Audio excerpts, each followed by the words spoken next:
Uongozi wa klabu ya Simba umeweka wazi kuwa unatarajia upinzani mkali kutoka kwa Dodoma Jiji FC katika mchezo wa Ligi Kuu Tanzania Bara utakaochezwa kesho kwenye uwanja wa Jamhuri jijini Dodoma. Meneja idara ya habari na mawasiliano wa Simba Ahmed Ally amesema kikosi hicho hakiingii uwanjani kwa dharau, kitatambua wazi kuwa Dodoma Jiji ni wapinzani wenye ushindani mkubwa kuliko Tanzania Prison ambao Simba iliwafunga mabao 2-0 katika mechi iliyopita. Ahmed amesisitiza kuwa Dodoma Jiji ni timu inayocheza na nidhamu na ushindani wa hali ya juu na imekuwa ikisumbua Simba mara kwa mara wanapokutana, iwe nyumbani ama ugenini. Mechi ya Dodoma Jiji ni ngumu zaidi.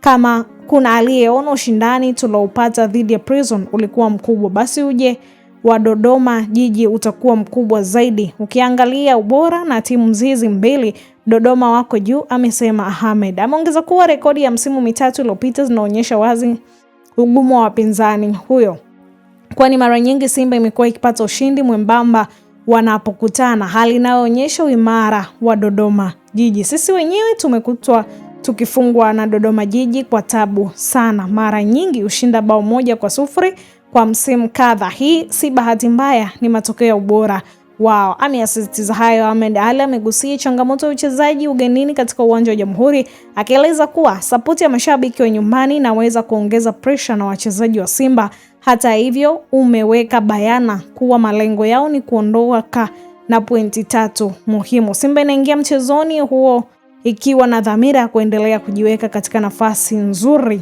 kwenye mbio za ubingwa wa Ligi Kuu Tanzania Bara, ikitambua kuwa ushindi dhidi ya Dodoma Jiji utakuwa na uzito mkubwa katika safari yao ya msimu huu. Hii ni Gift Online TV, endelea kusubscribe, kushare, kulike pamoja na kucomment.